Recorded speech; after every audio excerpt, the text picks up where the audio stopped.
Hi everyone, please confirm if you can hear me.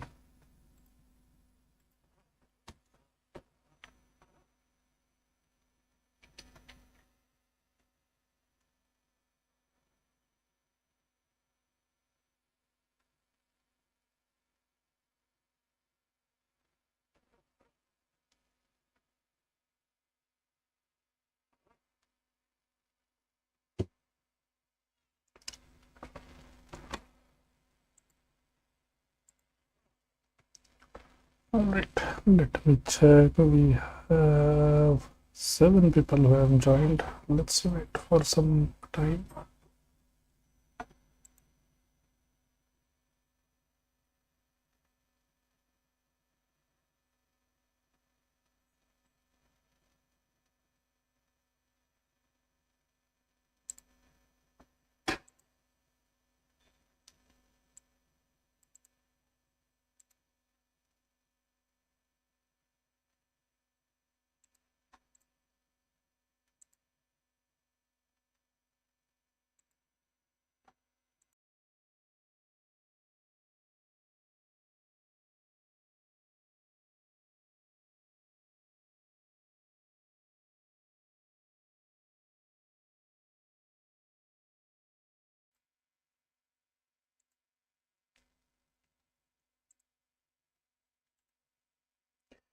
Okay, so I guess you remember we discussed the assumptions last lecture, and the idea is to continue that so that we get to practice some questions.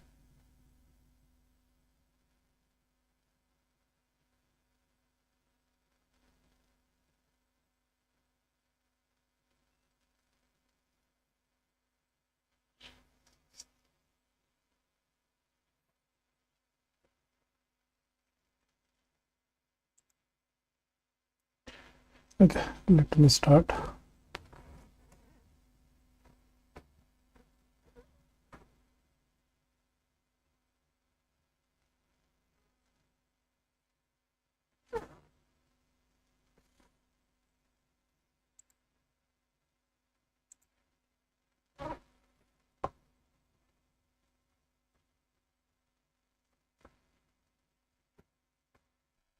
I guess we solved till here. This is the question, give it a try.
Okay, there is a P, there is a D. Anyone else?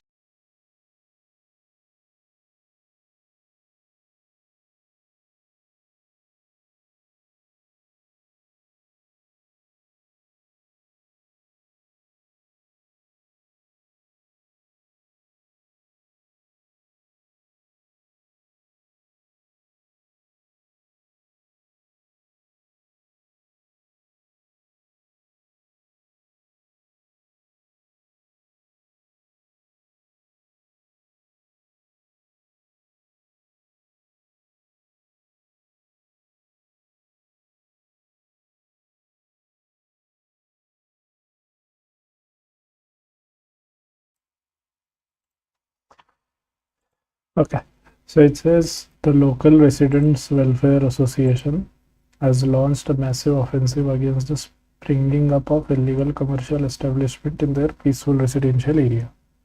So what idea do I get? That there is a residents association.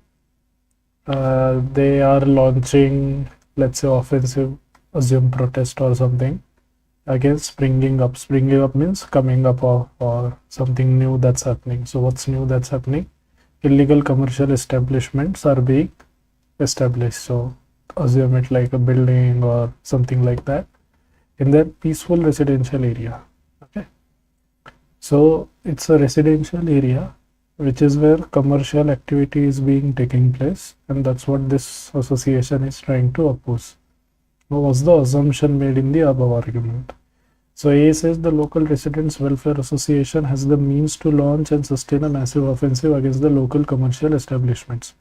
Now what does this statement mean? This statement simply says that this association has resources, has the tools to launch the offensive, which means they can protest. They have an ability to protest, basically. So can I say that's an assumption? Yeah, I can conclude that. If that is an assumption, that's how they are launching the offensive.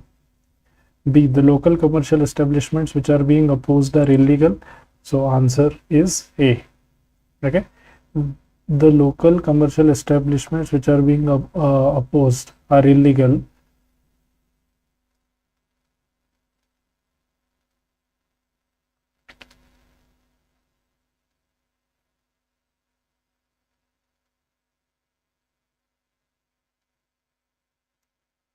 This I will have to check. The local commercial establishments which are being opposed are illegal.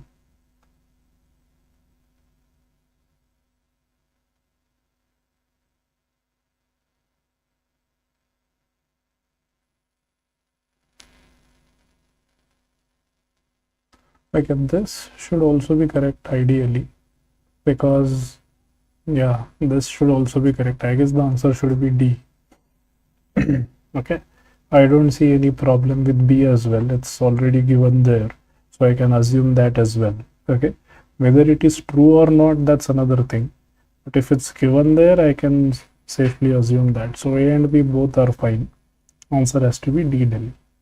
Okay, so just rectify that. Answer is D, Delhi. Let me move on to next. How about this?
Okay, somebody is saying B.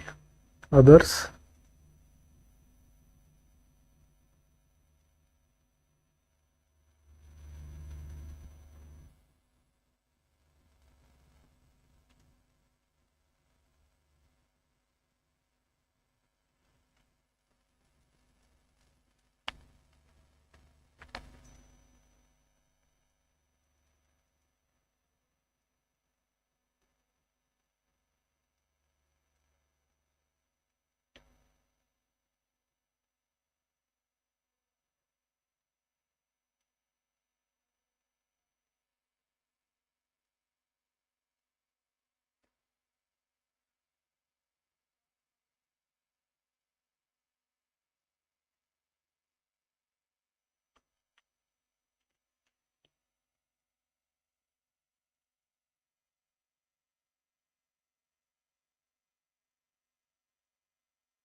Okay.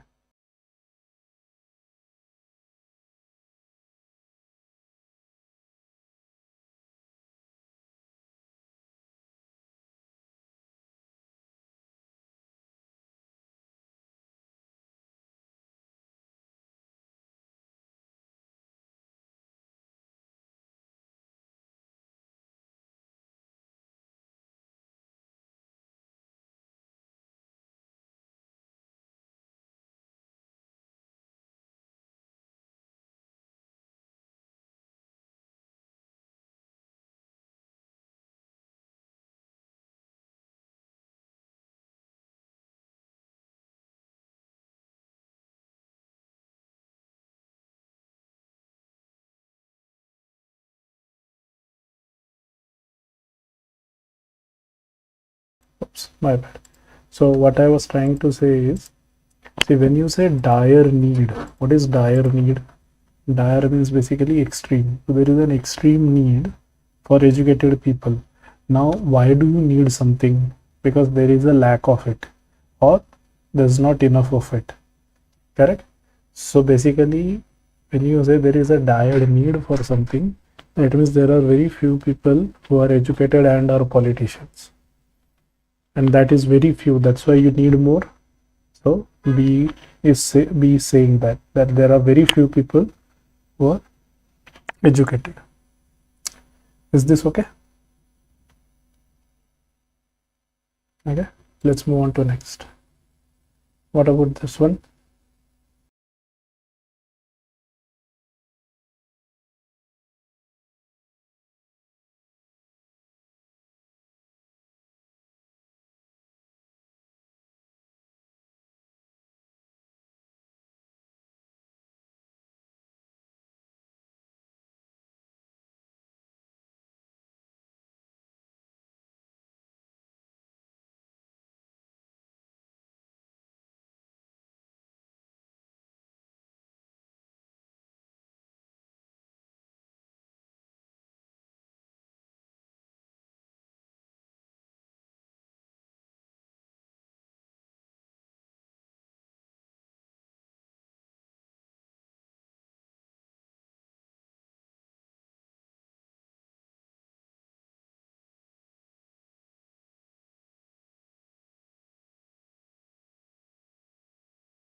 Okay.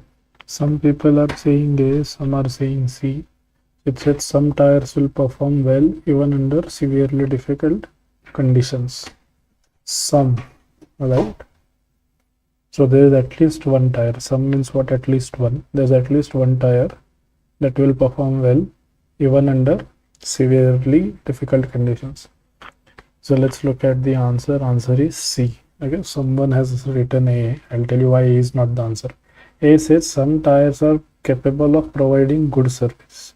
Now you are basically confusing between what is a good service versus what is versus what is survive under severely difficult condition. See, good service can be what? That it will run for a longer duration. Okay, So you replace a tire and maybe you don't have to look after it for 10 years.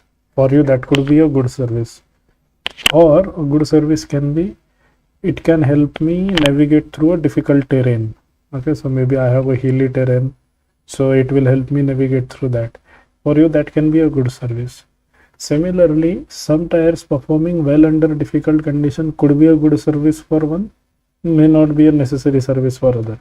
So some tires are capable of providing good service. We don't know what is the definition of good service. So it's a little broad or open-ended. B anyway, most of you have eliminated. It says tires are routinely subjected to severe difficult condition. We don't know. Normally tires cannot withstand difficult condition. So why is the author appreciating these tires perform well? Why is the author appreciating it? Because they are performing well under severe difficult condition. Therefore, this author must have had experienced tires not performing well under these conditions. Okay, and that's why he is coming to conclusion. Okay, there are some that survive. Therefore, normally tires cannot withstand difficult conditions. That's why only some of the tires are performing well. Okay, so C makes sense. So these are all day-to-day sentences that I have taken. Okay, and this helps you understand even the smallest thing that we speak or hear, there could be various underlying assumptions. Okay, so it's very important to understand what is the right assumption in order to respond to that argument. Okay, all right. What about this one? Give it a try.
Okay.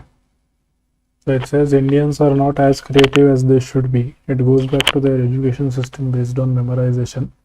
That is important, but we tend to overemphasize it, which means what? There's too much focus on memorization, more than that is required. What we need is right brain thinking. What is right brain thinking? Right brain is basically more about having creativity. Left brain is being more logical, more critical. That's what we are learning. So we are mostly trying to train our left brain. Right brain is the the opposite side of it. This is more creative and artistic side of our brain. So what we need is a right brain thinking, questioning and out of the box ideas. Innovation is more than creativity. Creativity is more about good ideas, but innovation is bringing this creativity into the market. So you have creativity, think of it like a theory. Innovation is that theory plus the execution, which is you make a business out of it, right? On the entrepreneurial side, entrepreneurial basically is, think of it like a business. On the business side, we have some strength, but creativity is perhaps where we need to develop more, since as country we are not as innovative as we could be. So the argument presupposes which of the following? And most of you have answered C, so C is correct. Creativity is necessary for being more innovative as a nation. Yes, because that's the foundation, creativity. Then you add the entrepreneurial spirit over it and you create a business out of it, that's innovation. So if you want to become a country which is innovative in nature, you need the first step in that, which is the creativity. So creativity is necessary for being a innovative nation. So that's correct. Okay, so most of you are getting it right. I'm glad that you are improving. Okay, let's move on to next.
Okay, most of you are saying B, one of you is saying C. Okay, let's see.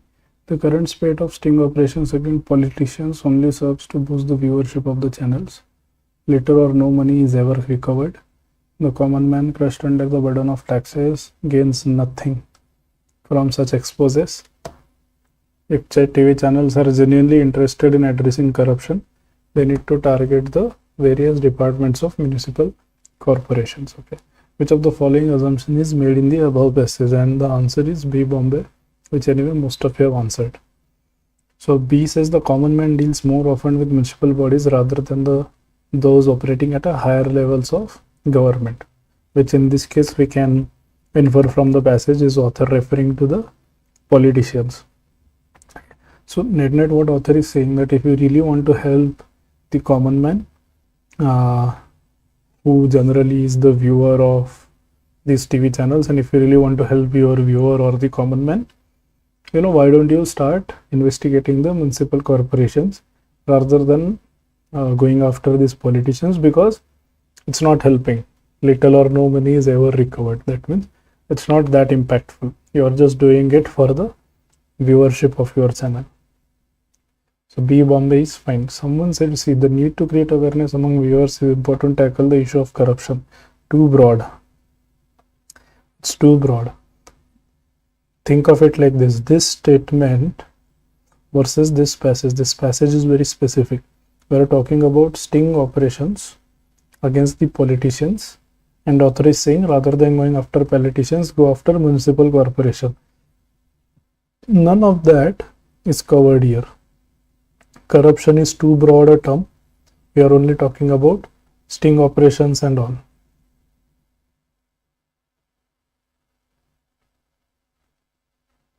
Okay, so B Bombay is correct. Let's move on to next.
All right, so some are saying A, some are saying D.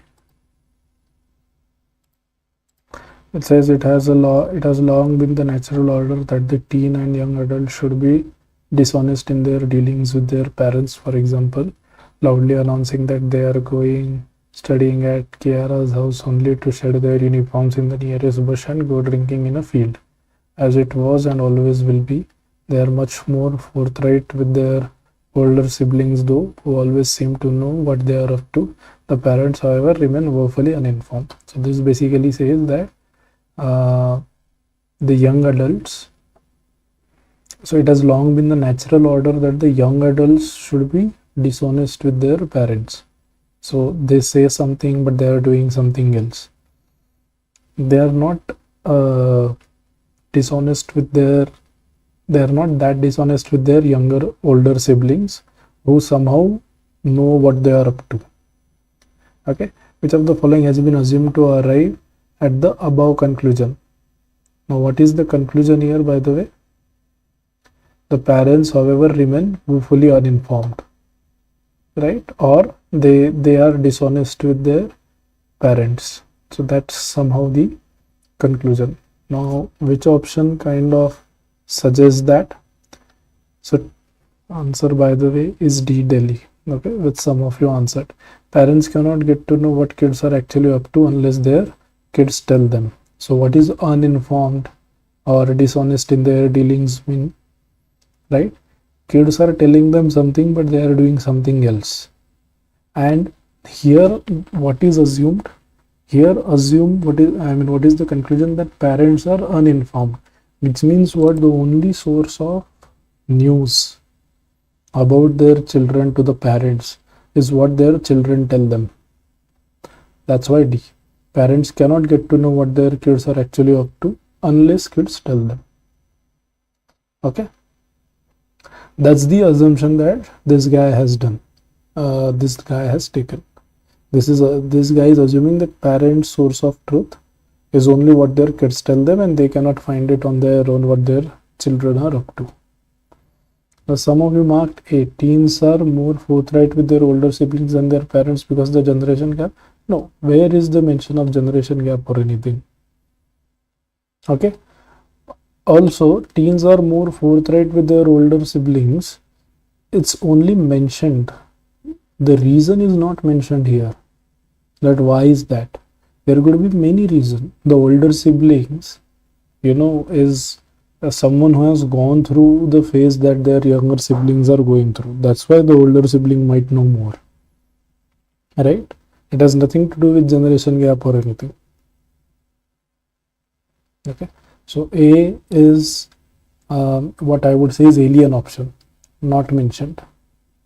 D is fine. Okay, how about this one?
It says using new software, scientists map no less than 21 emotional states, including apparently contradictory examples such as happily disgusted and sadly angry. The research more than triples the number of non-emotional facial expressions and could help medical specialists improve the diagnosis and treatment of psychiatric disorder. So we are doing it for the psychiatric disorder. What are we doing? We are uh, recognizing facial expressions for 21 or at least 21 emotional states. The above conclusion depends on which of the following assumption. Now most of you marked, because there are mixed answers, but most of you marked A, so it's correct. These 21 emotions are expressed in nearly the same way by everyone, irrespective of their mental health. What does that mean? That what is the outcome of this study? You are going to study a limited set of people, right? So whatever is the outcome of this study will be applicable to every human being. That's the assumption. Because treatment of psychiatric disorder, so it's talking about in general, anyone who is suffering from any psychiatric disorder will get helped by this study, which means what? This study is irrespective of who the person is. Basically, whatever is the outcome of the study is applicable to all the human beings. So that's what A is saying. Now some of you mark D. The brain is like a computer and scientists want to decode the algorithm in our brains that makes us recognize facial expressions. This is not the brain exploration exercise. Yes, there are certain experiments that are done like that, but this is not that. This is basically saying you have a facial expression.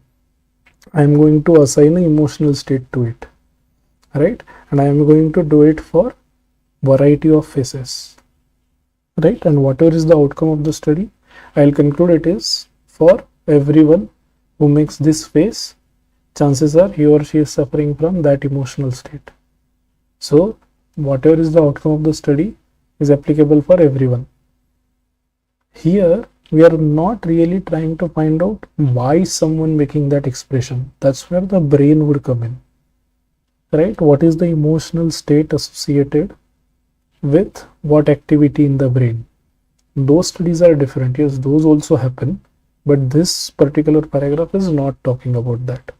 Okay, so A is correct. D is a little more alien because working of the brain and all, uh, that's not the purpose of this study. Okay, all right. How about this one?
All right. What about this? So it says consumer groups tend to criticize credit card companies as the interest rates charged by them are very high. But consumer groups tend to overlook the fact that credit cards offer great flexibility. You can buy things whenever you want to, even though you do not have enough cash in your pocket. So this basically saying that why are you criticizing the credit card company? But just because they have higher interest rate, but look at the other side. What are the benefits that you are getting? Those are also very important, is what this one is saying. So the above argument above makes which of the following assumption? Now most of you marked, none of you marked B. So basically, the cost savings of buying an item at a reduced price is equal to the excess interest that a consumer pays. We don't know the maths behind what that is. Okay, so we cannot say that's an assumption. One is more careful while making payments in cash rather than credit. Again, there's no difference between cash and credit. That's not the point of argument. Consumer groups have rivalry with credit card companies. No, that is a little extreme assumption. You are basically saying that this consumer group have some enmity against credit card company, right? All shops accept payment by credit card. I can assume that, okay, because you can buy things whenever you want to, even if you do not have enough cash in your pocket. Now if I want to buy anything that I want, which means what, anything that I want can be bought using credit card, which means anywhere I go, credit card can be accepted.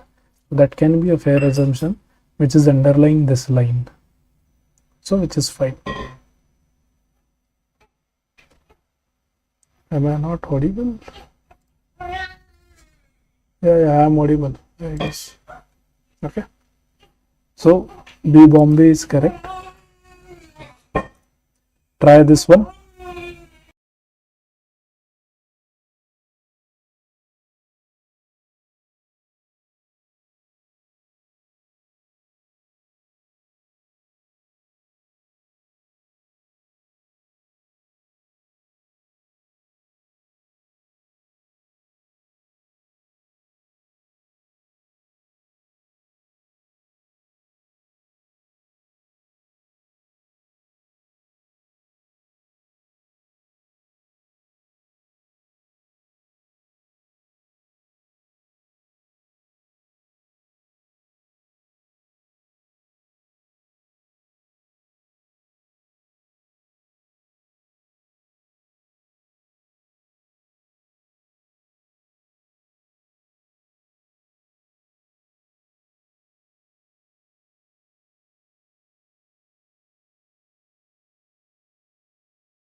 Let's see.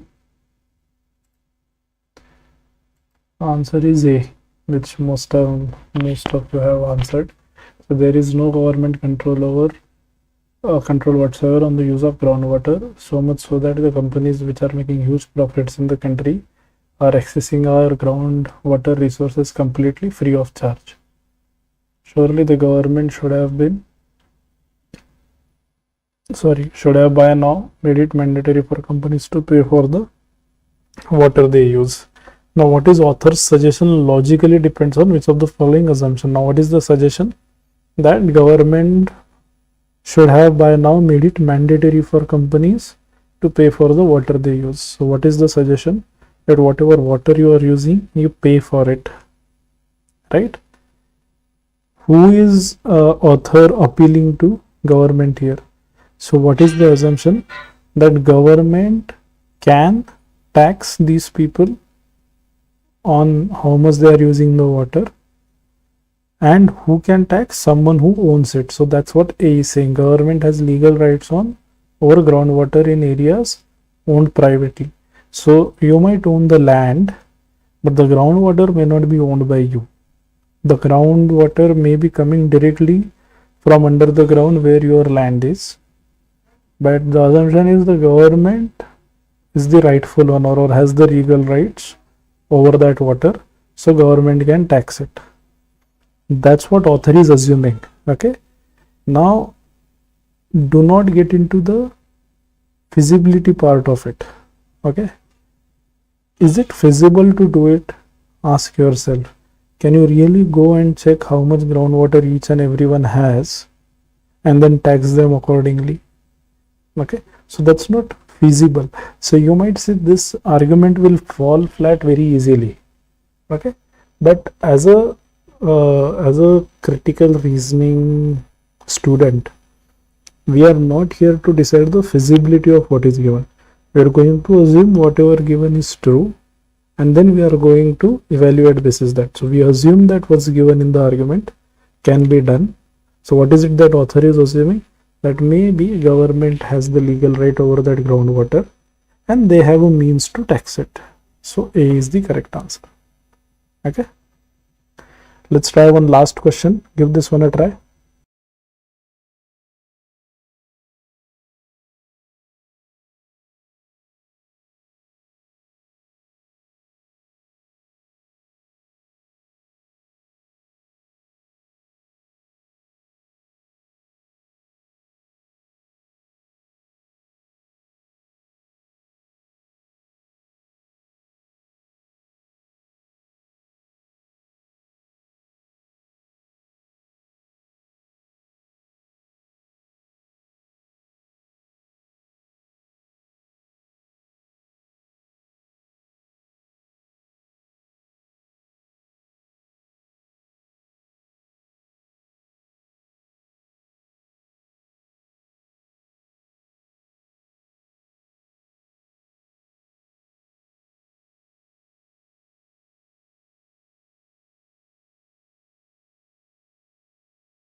All right, let's look at it. It says a certain chemical that was exclusively found near a crater in Mexico is estimated to be part of an asteroid. This chemical was found to change color during the day, and when exposed to artificial light at night, was seen to change its color more slowly. The scientists have therefore concluded that only sunlight possesses certain properties that expedite the process of color change in the chemical. Okay. In coming to the above conclusion, the scientists are making the assumption that, and most of you got it right, answer is C. Okay. So some of you marked B. Let me look at B. B says artificial light has different properties than sunlight and therefore cannot induce a change of color. See, the first part is fine. Okay. Artificial light has different properties from sunlight. I can okay that. And therefore cannot induce a change of color. We don't know that. I'll tell you why. Here it is saying that the color change is occurring slowly. It's not saying that color change is not happening. This one says cannot induce a change of color, which means what? Color change is not happening. That is incorrect. The author is saying that color change is happening in artificial light also, but it is slow. So there's a difference between happening slowly versus not happening. Author is saying happening slowly, B option is saying not happening at all. That's why B is incorrect.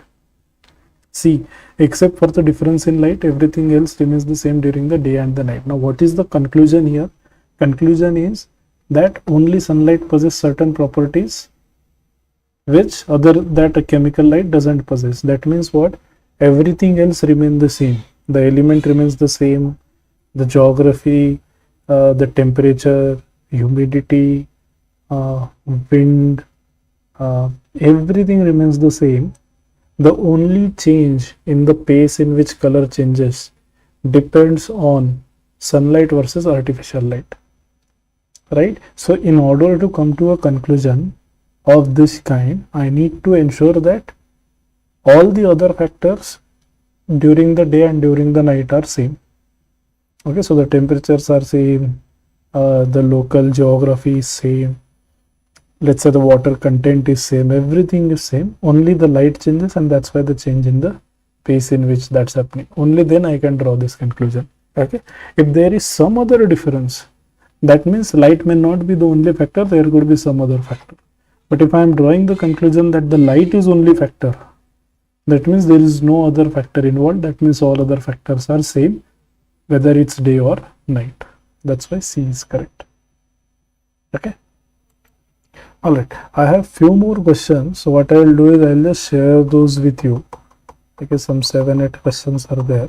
I'll share those with you, and maybe next class we will target the next set of questions. So we can finish the assumptions part.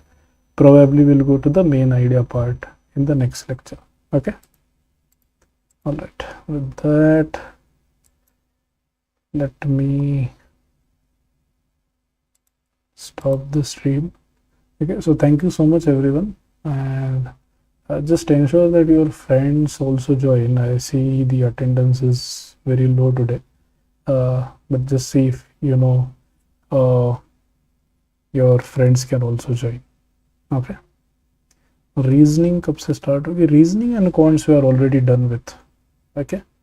So in quants only I have covered the reasoning part. If you are referring to something specific, let me know. Otherwise, the only part which is remaining now is English. Okay. All right. Thank you, everyone, and have a good day ahead.